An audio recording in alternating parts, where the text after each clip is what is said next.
All right, I think we're live. Hi, everyone. How are you doing? Pretty good. Everyone holding up with the whole lockdown order? Best as Hanging in best there. can be. Yeah. I've got to say, I've seen a lot of those protest signs about, we need haircuts. And like, I don't totally agree with a lot of the things they're saying, but I really need a haircut. It's getting in my eyes. I had to ask my partner for a little barrette to put my hair over to the side the other day. Well, you can always, just shave your head. It doesn't look as good on a white guy. I let Hate my to wife say cut it. mine, so Well, you can put it on a number Yeah, 3 right. or something, and then you Number can just 3. have like the Matrix look or something. If I'm quite going for that either. But in a few days, in a few weeks anyway, I'll have to find a solution. Well, here's the deal. I got to cut my wife's hair sometime this week. I might have to put that on video. you should. Maybe we could do a fundraising event with that. Ooh. I think I saw Lauren Ashcraft in Yeah, New she York was giving her partner a mohawk if they got to a certain amount. I don't know I if they think it was made it or not. $1,000. I don't know if he's got a mohawk. All right. Well, I think people are starting to tune in. I want to see, Mary, did you get your Periscope set up? I think so. All right. Great. There was an echo for a while and I shut it off. So Okay. So why don't we start with introductions? I'm going to go in the order I have you on my screen. So that's going to start with Nick. Why don't you tell us a little bit about yourself and a little bit about the race that you're running? Sure. Thanks for having me here. So Nick Haeuertz, and I live just about 30 miles outside of Medford in between Gold Hill and Central Point. And I grew up here in this area. I grew up on a small farm out in Sam's Valley, about 30 more miles from where I currently live out in the middle of nowhere. Grew up on a small farm. Half of it was forested. So, I really feel like that just gives me a good connection to a lot of the farmers and loggers across the district. So from there, I went on to open my own small business, and that took me through the last 20 years of my life. I owned a cell phone store, sold AT&T wireless service, accessories, and did repairs there towards the end. And also, I volunteered on a nonprofit board here locally, and I've done that for the last 10 years. I was vice president of that board and still am. And, that gave me a lot of experience in kind of working with people to solve problems. So when my business started to kind of hit some roadblocks, I found that it was tough as a small business to make it anymore. Basically with all the tax breaks and all the laws leaning towards the big, huge corporations. I was having a hard time supporting my family and paying my employees a living wage. And being that I worked in retail for years before I started my business, I didn't want to continue, paying my employees wages that couldn't support them and couldn't support my family. So I wound down my business and decided to try to make a difference. So I spent the last 2 years volunteering on other campaigns and even working on some of them, learning the ropes and how to legislate and all that good stuff. And so, and here I am. That's pretty much me. Great. I want to hear a little bit about Mary, your campaign, and a little bit about yourself. thank you. My name is Mary MIddleton, and I am running for Oregon State Representative District 4. And I grew up in the Midwest and spent that time there with my family of one of 6 children. I talk about learning how to negotiate at the dining room table. We were 6 kids born really close in age, and I watched my older siblings get in trouble and learn to navigate the waters. Being the 4th of 6 children, you learn a lot from your older siblings, and you learn about community, and you learn about working together. I think I got some really good life lessons there in the Midwest. And my father was air conditioning and refrigeration repairman, worked union man his whole life. And so I grew up with that knowledge. And I like to say I am a Democrat like my father and mother before me. It's kind of a Star Wars reference there, but growing up in the Midwest served me well. And I'm very close with my family still. We're in the Midwest. Yay! Where in the Midwest? Where in the Midwest? Oh, just outside of St. Louis, a small town, Columbia, Illinois. There may be some people watching from Columbia. Yay, Columbia. It's a small German community mostly, and considered a bedroom community for St. Louis. Like most of the people that live there worked in St. Louis, just about a half an hour away, depending on what part of St. Louis you're headed to.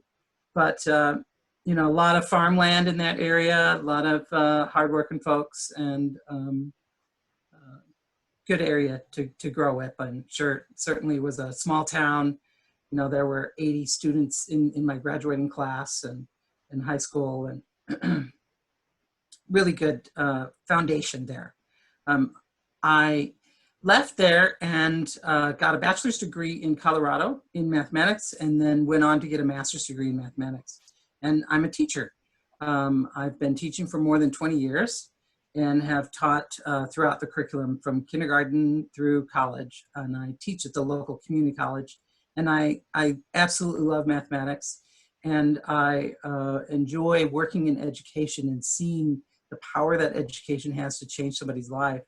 I've taught at colleges and universities. I've taught at public schools, and I've taught at community colleges. And community colleges are the place that I find the most effective for my style of teaching in helping folks kind of try to find their way and to gain confidence.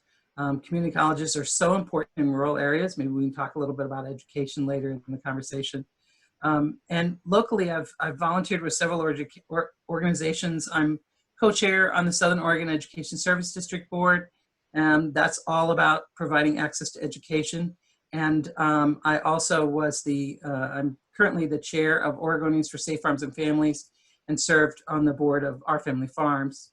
Part of my reason for running for office, other than fighting for local rights and fighting for access to education, is also about protecting farmers. I was the campaign manager for the genetically engineered plant ordinance back in 2014 that passed in Josephine County, where I was the campaign manager, but in Jackson County it also passed.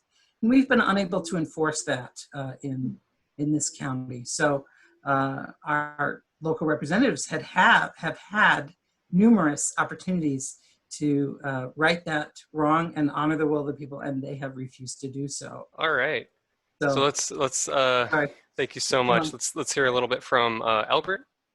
Yes, hi. Thank you. I am looking forward to this conversation on rural Oregon. I'm glad we have people from at least 3 of the 4 corners of the state.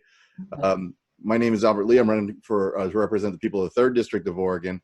I'm a 6th-generation American and an immigrant at the same time. I was born in South Korea, where my African-American Army dad met my Korean mom during the middle of the Vietnam War. What a lot of people don't know is that I've actually lived in a lot of different rural areas of this country. So I've lived in rural Nebraska, rural Georgia, and rural West Virginia. So I do bring some experience and understanding of that point of view as well. And I'm looking forward to the discussion that we're going to have here today. Thank you so much. And finally, Isabelle, why don't you tell us a little bit about yourself and about your campaign?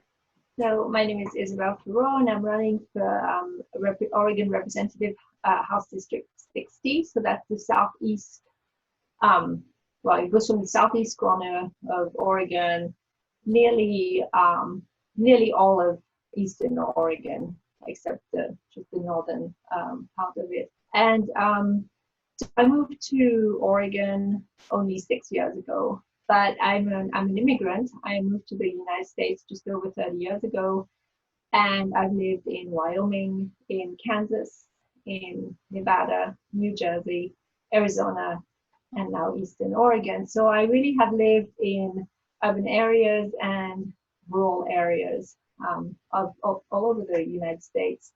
And now I'm in the most rural area. Here we say we're not even rural, we're frontier Oregon. And in all those cases over the years, I've noticed that this idea of the rural-urban divide is being used and amplified for political purposes. But so I've noticed that aspect of it. But the other thing that I've become aware of, living in so many different areas of the United States, is that in fact, many of our issues are common to all Americans. And the problem of access to decent healthcare, it is true that it's a big issue in rural Oregon, but it is also an issue in urban areas, in urban neighborhoods that are less with less income. And so I think what we need to do is look for find common cause. And the issue of water, for example, there's a big problem with the water table dropping here in Harney County, and that impacts, among other things, domestic wells. So you have the issue of people here not having access to clean water, drinking water, but that's also an issue that we've seen in many urban areas in Oregon and throughout the United States. So I come to, as a rural Democrat, I think that what we need to do is address issues as common problems faced by all working class and low middle class Americans, and not rural versus urban. The problem is poverty, or which is something that people do not see themselves as being victims of here in Eastern Oregon very much. But really, poverty comes the structural problems in our society. Those should be addressed equitably throughout Oregon, including in Eastern Oregon. That's Yeah, definitely finding the common ground between rural and urban issues is going to be part of the conversation here today, because we've got three candidates, Nick, Isabelle, and Mary, who are representing more rural areas, and Albert, who's looking to represent the Portland area, which has far more urban people or urban centers with some more However, rural we areas. do have some rural areas within sure. the eastern part of the district, and that's one of the things that I want to address, is that we need to have a representative that's going to represent the entirety of our district. Our district goes out to Sandy, to Estacada, to Molalla, out to Zigzag, and quite frankly, oftentimes those folks have been just ignored, and that's something that I hope to change in representing the entirety of our district. So we're going to be talking about some solutions that are good for both, even if they're maybe not popular in both areas. I'm Sam Regas. I'm going to be your moderator today, and I just want to talk a little bit about the ground rules before we get started. We will be cutting each other off, interrupting a bit. We want to give everyone a chance to speak, and also a chance to more have a conversation as opposed to speeches. I think that's going to be better for everyone. So if we interrupt each other, if we cut each other off, that's not us being rude. That's something we've agreed upon would be kind of a better way of having a conversation. So because we're not all in the same room, right? we're not in the same room. We're missing some of the social cues you might be used to. The paneling looks similar. Yeah, well, I went with the metal rust to give myself a little distinct look. Oh, okay. So without further ado, I wanted to open up discussion with more of the general question of what are some of the issues that you're seeing in the rural areas you're looking to represent, and how would you go about addressing them? And that's open to anyone. Okay, I'll jump in. So one of the main issues that comes up over and over and over is high-speed internet. A lot of communities don't have high-speed internet, and this pandemic has really put a spotlight on that, as well as rural hospitals that I'm sure we'll talk about. But the high-speed internet comes up right now, especially because not only does it disenfranchise people from opening their own business or working a remote job, but it also has been a big issue for education, for schooling. People haven't, if they don't have internet access right now, they don't have access to their teachers and their scholastic, outline for the day. My son's at home doing Zoom meetings with his teacher every day, and in some parts of rural Oregon, that's not possible. So we really need to get funding for high-speed internet throughout rural Oregon, and really throughout Oregon altogether. And I think subsidies for people who can't afford it, even in the big city areas.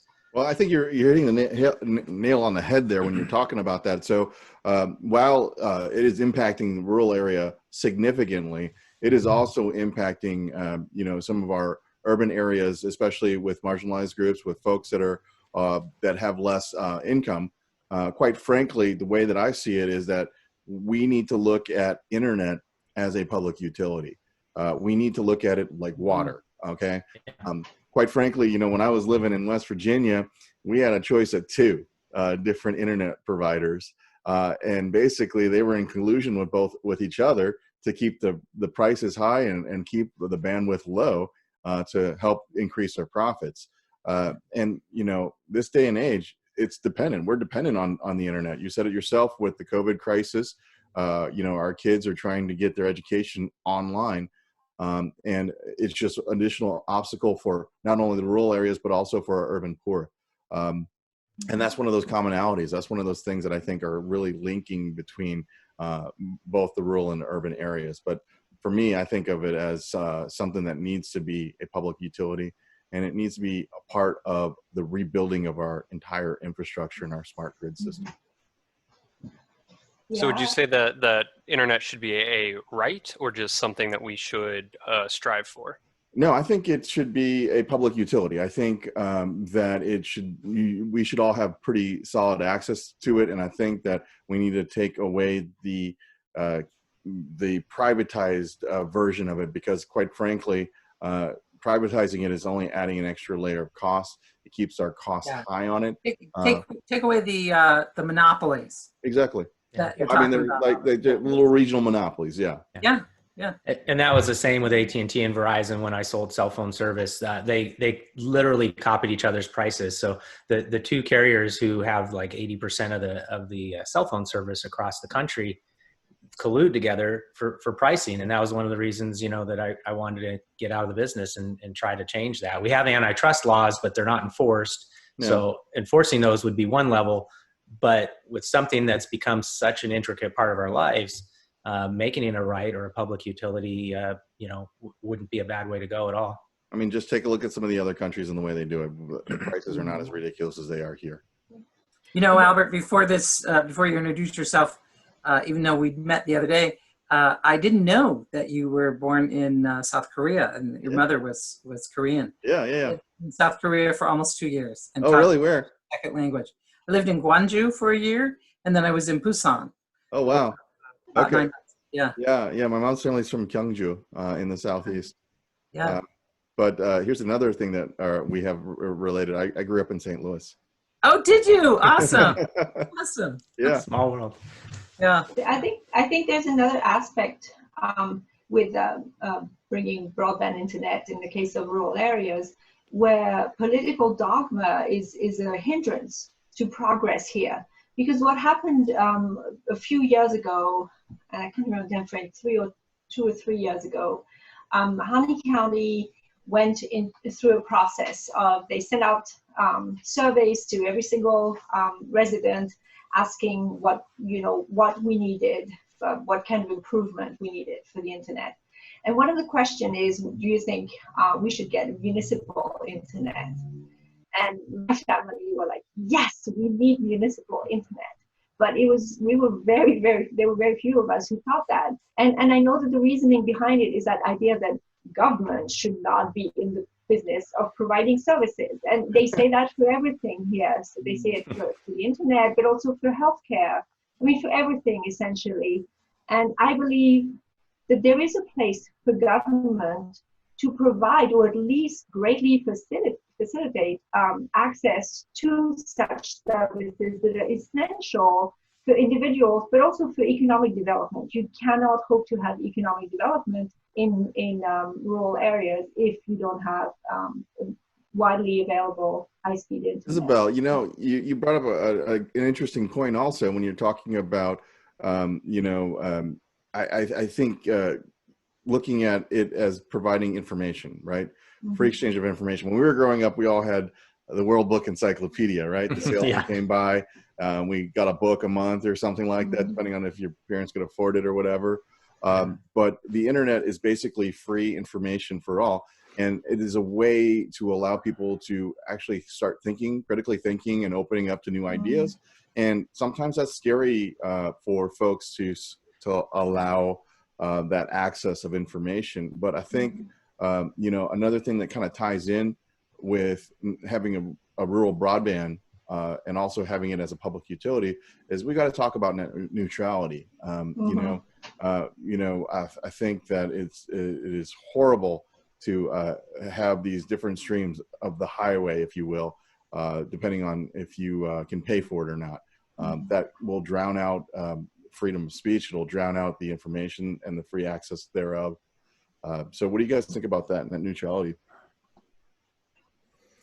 Absolutely. I think it goes along with it. If it's a right to have that information, to, you know, have it at the same speed and the same access that everybody else has it. So I could even draw a line to this, you know, when I'm listening to Isabelle talk about people not wanting government to be involved in providing these services. And, you know, I think that goes back to getting money out of government, which is out of politics, which is one of my number one things. And I think people don't trust right now that if the government is providing these services, that they're going to do it in goodwill. And so I think if we can get our system fixed and get big money out of politics, then people would be willing to trust it more. In essence, we the people, I always say we the people are government if our government is functioning, if we're a democracy that's functioning correctly. Right now, we're not functioning at our highest level, so people don't trust it, and they think that government is making money off of this somehow. That may be, you know, not necessarily true, but at the same time, we can't really trust that our representatives have our best interests, because they do have to get a certain amount of money to run and win the next time around. And so the people think that if they let government control it, that they're going to lose control. But if we get money out of there, we're giving control back to the people, and the representatives can legislate the will of the people instead of the will of the corporate donors. Right. I mean, as I understand it, you know, the average senator is spending 66% of their time raising money for their next election. Right. Exactly. It's obscene. It's crazy. And Oregon is one of the few states where the contributions are unlimited. So it's absolutely something that we need to fix in the state of Oregon and state legislature. Well, that's right. I mean, you're talking about you and Isabelle are running for state seats that, you know, are part-time positions that pay $24,000 a year. And as I understand it, some of the most expensive races are our state legislative races that can go up into the millions. And then, you know, nobody's got that kind of money unless you're a part of the 1%. And if you're not, then a lot of folks end up taking that corporate handshake and taking that corporate money. That money doesn't come without strings, right? That's setting ourselves up for attracting that person to run for office. If we take it and make it impossible for, regardless of income, for lower income folks to be able to run for office and compete, then we're setting ourselves up for failure. And, you know, we're pretty close to there. Nick's talking about how we're not functioning at our highest level. We're not. We don't have representatives in general in the United States who we feel are representing our will, the will of the people, all of us collectively. We have folks going after special interest in general. And that's one of the other reasons why I decided to run.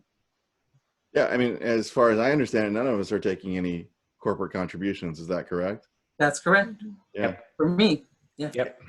And here's the thing, you know, I think that when we're talking about this, we're everyday folks trying to represent our neighbors, our friends, the people that we know within our jurisdictions, our districts.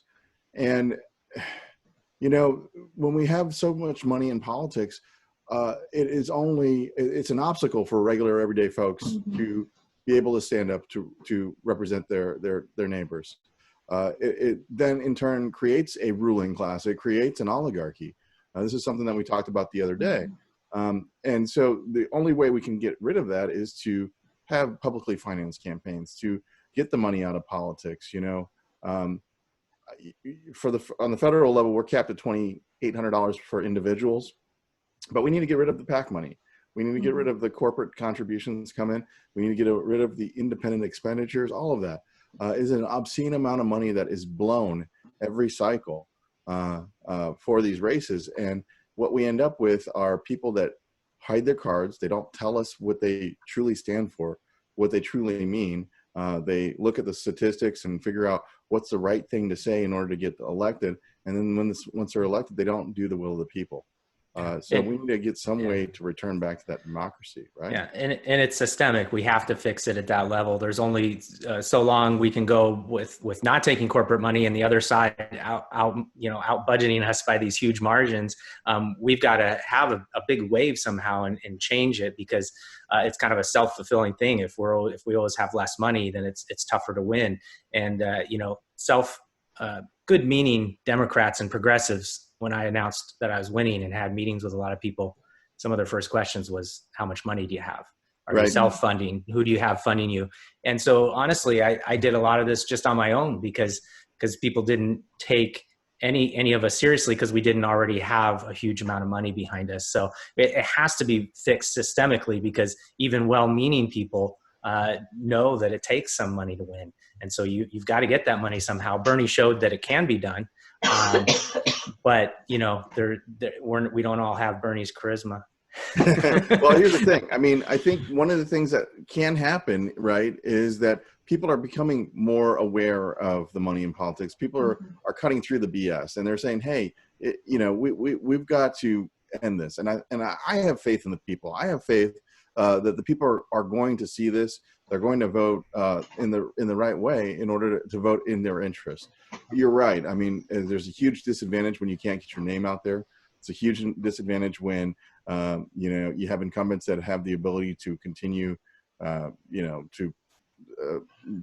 write mailers and stuff on the taxpayer's dime, franking benefits and the like. But I think something's got to give. I think people are getting fed up, and I think people are starting to see that we are at a turning point. Yeah, and I think the regular people, I agree with you, like the fact that we're not taking corporate money, but the people who are entrenched in politics and it's been done this way for so many years, they can't see a winning strategy without huge money. So I think it is up to us to just go out there and prove that we can do it with the support of the people, and we can raise a certain amount of money from the people, and I think if we spend it smart and if we do it smartly, that we do have a chance.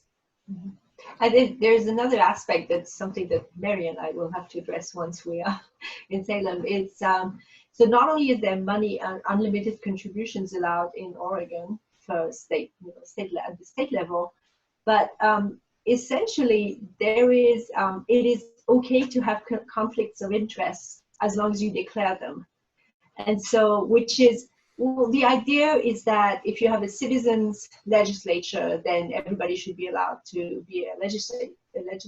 But on the other hand, we know for a fact that in Oregon, we have, and especially several from C2, from the more rural southern and eastern Oregon, who are representatives, and then they also do consulting work for various counties for like economic development, and then when they come to the county, like my county, Harney County, we've hired a state legislator as economic development guru, and when he comes here, essentially it's like a campaign stunt for him. He doesn't represent us, but he uses it.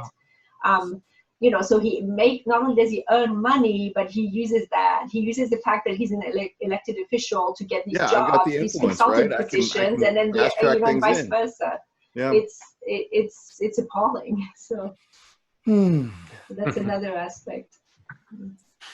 Another thing that a lot of rural communities have trouble with is healthcare. Hospitals are not as easy to access. It's not as affordable to access. What are some things that you would be looking to do on each of your levels individually to make a change to that? So one aspect of rural healthcare, and it is connected to high-speed internet, is to bring more telemedicine to rural areas. So, but there are different issues with that. So one of the issues is right now, there is no law that forces health insurance companies to cover telemedicine. So that is something which I believe is actually being talked of in Salem right now, to come up with ways to force health insurance companies to pay for telemedicine. But then another aspect of it, a risk that comes with it, is to use that as an excuse. So once we have telemedicine and it's covered by health insurance companies, to have big healthcare provider corporations come in and become telemedicine providers, and then that could in itself become a threat to our rural hospitals and our rural doctors. I mean, we want to have telemedicine for specialists, for example, but we also need to keep our family practitioners. We need to have family care, family health care, and and our small hospitals in rural areas, even if they cannot provide all services. So we have to be careful as we move towards telemedicine, but it doesn't undermine the presence of our physical doctors here in rural areas. Yeah, agreed. It cannot replace that personal contact that healthcare is. I mean, it's about taking care of ourselves and our bodies and our children, right? But I think that having telemedicine is a good way to help broaden healthcare to rural areas. It's a very good suggestion, and I'm glad it's coming up at state legislature level. Yeah, I think on the national level, Medicare for all, maybe we don't use that buzz term. Some people, it turns people off, but the plan itself, the one that's in Congress right now, I'm reading a lot of articles and research papers that say that it will help rural areas, especially. It'll help funding for rural hospitals, and it'll help funding for rural areas. So, Medicare for all, or a single payer type system, really does help everybody. And again, when we talk about rural versus big city or middle sized towns, everybody wants their family to be able to get care when they're sick, or they don't want their family to die because they can't afford coverage. So, healthcare is definitely an issue that reaches across lines. And if we don't use the buzzwords, people say it's not popular and that's why we're not getting it. But again, it's the money and politics that's stopping it. I've got 3 or 4 polls now from substantial places that say that 70% of Americans across the board want some sort of Medicare for all plan. And even around 50% of Republicans want a Medicare for all plan. So it depends on which poll and how you word it. But the people want it. We just can't get it because the money is controlling our representatives. Yeah. And, I want to piggyback on what Mary was talking about when it came to telehealth. We're seeing that right now with COVID, that you can't go and see your primary health care even here in the urban areas. They'll do it over the internet. So yes, we need to fortify and buttress that broadband, that high-speed rural broadband. But in addition to that, I think you're right. We need to fortify regional hospitals. I know that within medical schools, there's an incentive for residents and doctors to take a couple of years in rural areas. I know I've had a couple of friends that have taken that to help reduce the cost of their medical school. I think those kind of things. Their student loans. Yes, and I think that should definitely continue to be an incentive until we get to a point where we're paying for all that school. Now, in addition to that, I think that you have to take a look at some of the other systems, right? I think that we should have regular intra-city transit, right? We don't have the links to the larger cities, the regional cities. Even coming from Sandy to Portland, which isn't that far, it's really difficult if you don't have your own vehicle. There is 1 or 2 buses that will get you to Gresham and then eventually to a main line. But we need to have connection. We need to have better public transit connections to our rural areas. That will help to fortify and build out more cohesiveness and connection with our urban and rural areas. And it will also help to revitalize and help to develop the economies of the rural areas as well. You're talking about high-speed rail? I'm talking about high-speed rail, but I'm also talking about intercity buses. You know, electrified intracity bus lines. You know, I'm talking about having our public roads truly be public. You know, we have private vehicles on our public roads right now. I say that, you know, anywhere from 10 to 25% of those roads should be dedicated to public and public only. So buses and emergency vehicles. That will initially increase traffic, especially in our urban areas, but it'll also incentivize people to start using public transit more. And I think that by increasing the use of public transit, you'll also reduce fossil fuel consumption. You'll start getting people to start looking at more collective and larger systems changes as opposed to rugged individualism. And I think, you know, maybe there's a difference there between our urban and our rural areas. Maybe there is more of a sense for rugged individualism in the rural areas, but I at the same time think that by building on community, by providing more collective opportunities and resources, we can help to develop the economies within the rural areas, but also provide services that are necessary for all. So you've talked a bit about reducing emissions, and that's been a big point of controversy between more rural versus more urban Oregonians in the last year with the cap and trade bill and the controversy that came with that. I wanted to hear what maybe our more rural representatives had to say on that subject. One of the main reasons actually that I'm running is because my representative was Mark Owens. He had been a county commissioner here, and then he was appointed to the House after the shift, the musical happened when Greg Walden announced his retirement. And I think, according to my opponent, Beth Spell, it was a day and a half that it took him before he walked out. So he was appointed and then he walked out. And I had this long email exchange with him. And I said, you know, Harlan County is known for its collaborative approach to solving problems. And then you get to Salem, and within a day and a half, you quit. How are you being our voice if you just quit, right?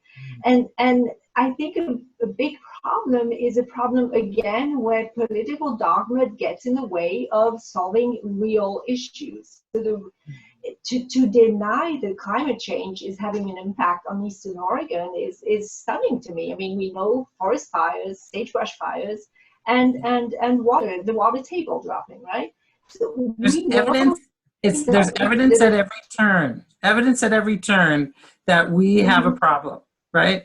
And it's almost as if to deny it is saying that, you know, that there's some other planet that they're planning to escape to, like that spare planet. You know, what's going on with that? Like, where does that come from? Where does that kind of arrogance come from? And the representatives and senators who just walked out and refused to collaborate, refused to negotiate, refused to represent us, even though they were getting paid to do so. Absolutely outrageous, and we have to help hold them accountable for that. So I wanted to get your thoughts also on the actual effects of the cap and trade bill. Do you have any concerns about it that you might actually share with your more conservative colleagues? So I know that it was definitely determined, you know, the various economic analyses that were done, that on there would be short-term economic impacts on more rural areas. They would be more severe. But so the Cap and Invest bill, first of all, when it was first developed in 2019, the Republicans were definitely involved in that, and then they walked out in 2019. And then by the time the next iteration of the bill in 2020, by that time, they had even incorporated many suggestions from Timber Unity, right? And now, Timber Unity, there is something there which I don't hesitate to say, and I get a lot of pushback for. Timber Unity is not a grassroots movement. Not only is it backed by, the Koch brothers and other oligarchs, and plutocrats, whichever way term you want to use for them. But on top of that, we know that there are deep connections with racist white supremacist groups. And for me, that to think that we should just ignore that and claim that Timber Unity is representing us here, our communities in Eastern Oregon, I find that incomprehensible, because the people here are not, they don't carry AR-15s around here in Eastern Oregon, but then they buy into that narrative that others should be allowed to do it to represent us, which I find odd. So that's another aspect of it. But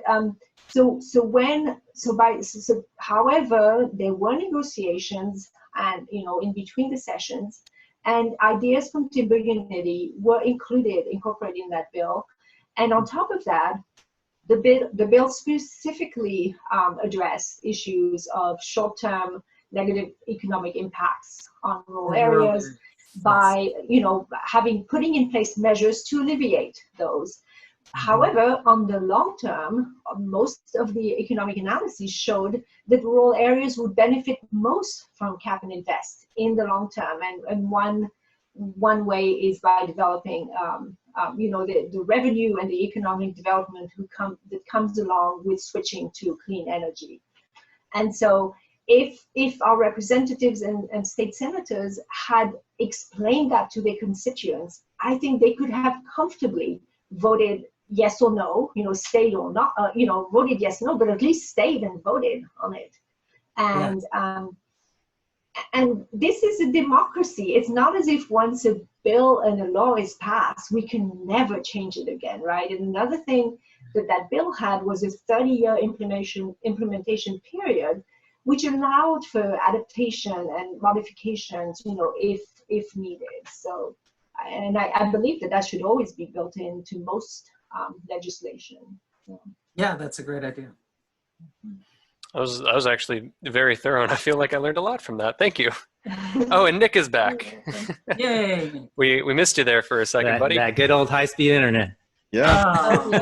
just we got to get Charter that likes to rural turn it broadband off going. on me. They just like to turn it off on me once or twice a day. Yeah, we need I you want to to remind go to you they're DC still to bring there. us internet. Oh, wow. All right, so Sorry about that. So another thing I wanted to address was education. Now, Mary, you have a background in education. Albert, you do as well. And I wanted to address some of the problems you see in education in the rural areas. I believe you were bringing some of that up before we started speaking, Mary. Would you want to go into that for a moment?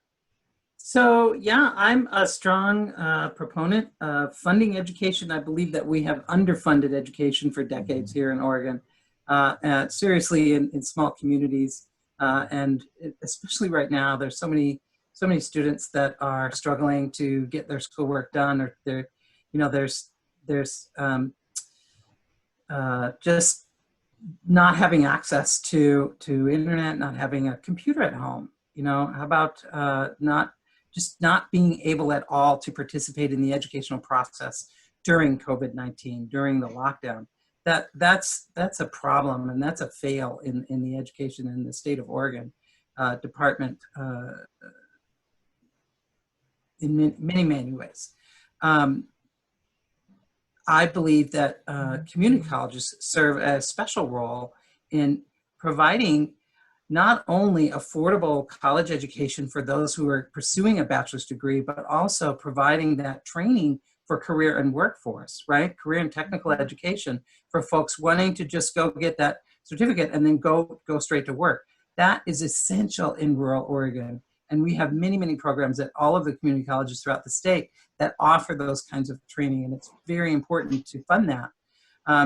The memos that I'm seeing that were public memos, I think, I'm going to talk about it anyway, that the education is going to be hit with at least an 8% across the board financial impact for the first year, and an additional 8.5% 2 years. So that means 17% essentially from current budget in 2 years.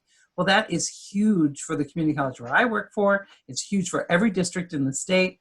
The educators in Portland public schools, I don't know if you saw this, Albert, but they are looking at an agreement where teachers are going to take furlough days for all of next year. Okay, that will solve the district's problem, and they worked this out with so that teachers will be able to collect unemployment during the school year for their lost income. And in some cases, they will make more on unemployment than they will with their job. And I'm finding a little bit of a mismatch there. That's not integrity. That's not doing what's best for Passing the buck everyone. is what it is. That's a what? It's passing the buck. Yeah.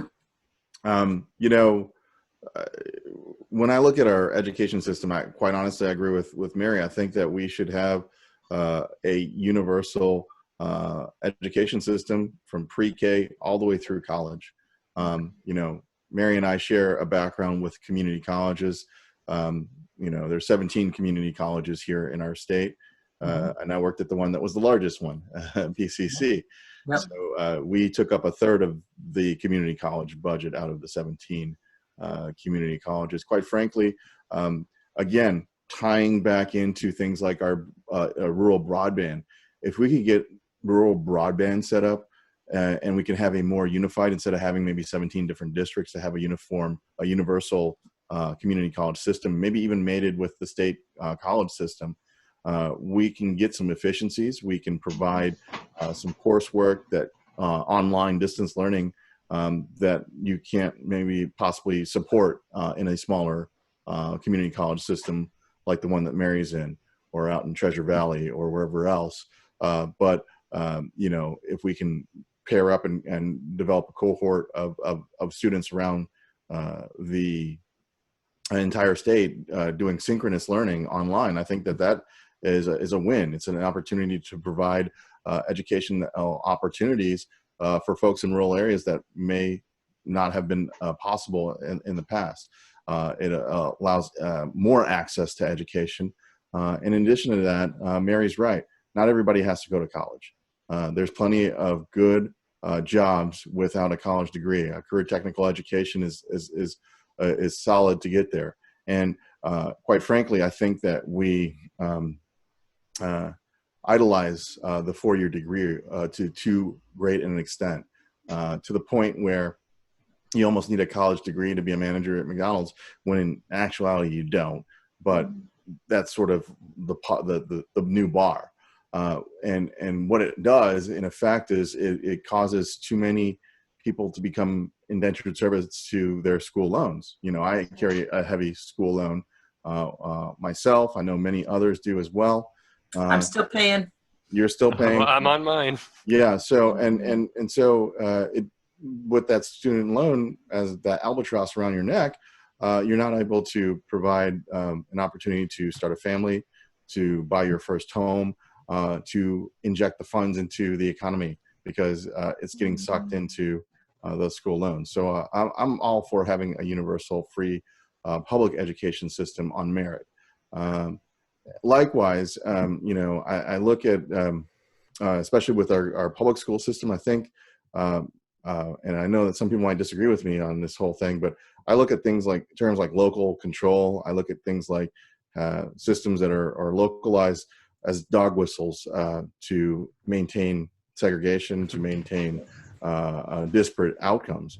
I look at other countries that have nationalized school systems, to have a national standard, I think is necessary. And I'm not talking No Child Left Behind. I'm talking about having standards that are going to ensure that every kid has a decent education regardless of their zip code. And the people that are left out are in the rural areas. Regardless of their zip code, regardless of the color of their skin, regardless of their gender. Yes. And the folks that are getting impacted most are rural communities, marginalized urban communities. You know, even within a singular school district, say like Portland Public School District, there's a vast difference in what is available to students, say in North Portland or in East Portland versus in the West Hills.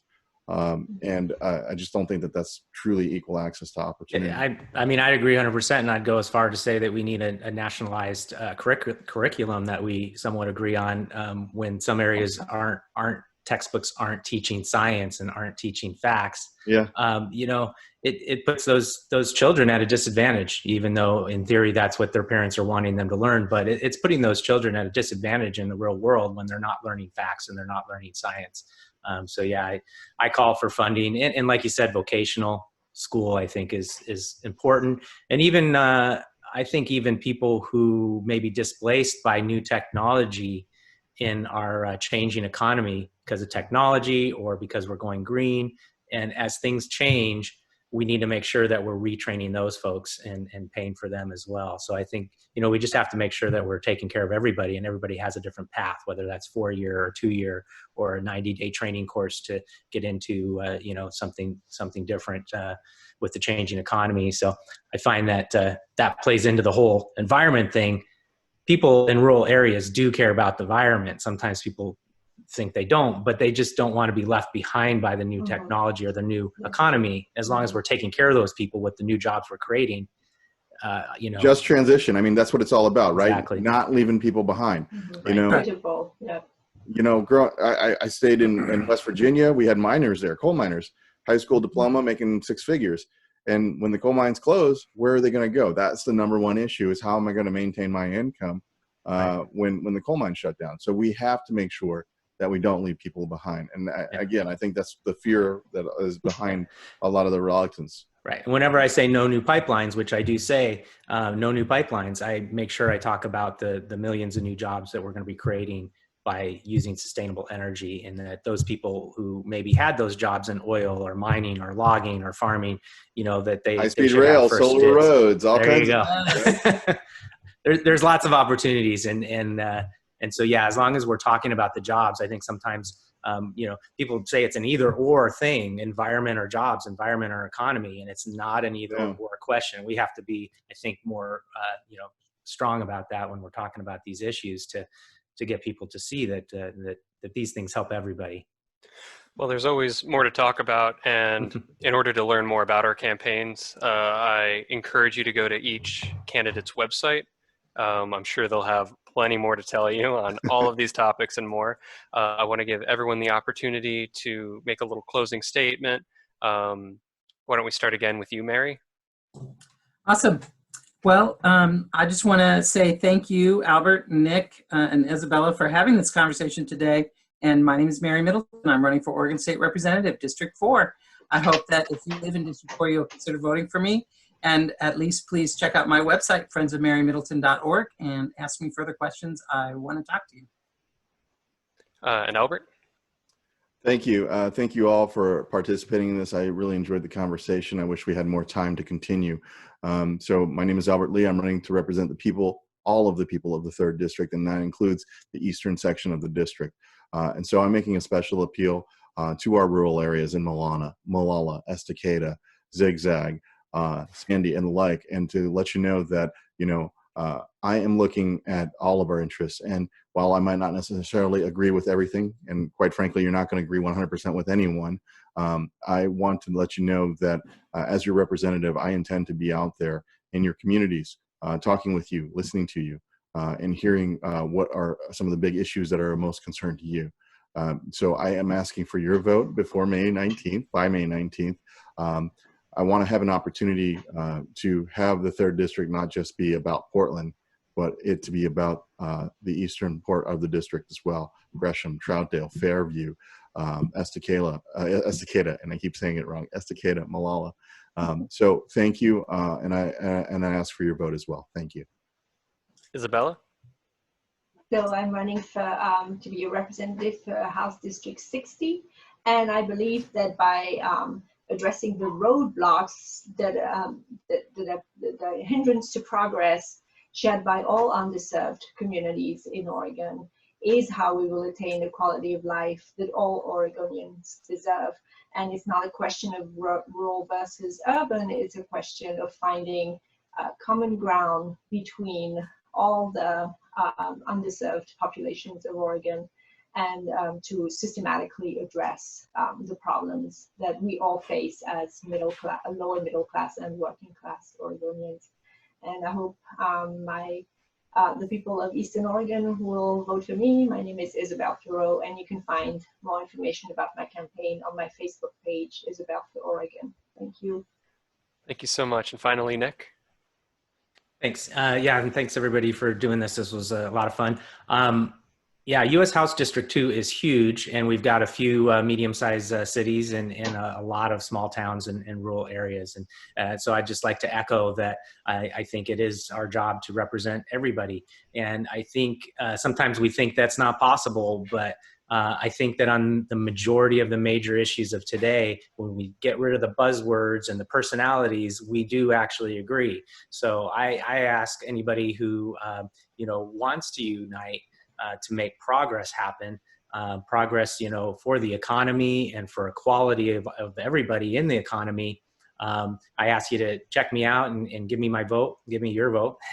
And Nick for Congress is the website. It's NIKFOR Congress.com, and definitely and available on Facebook.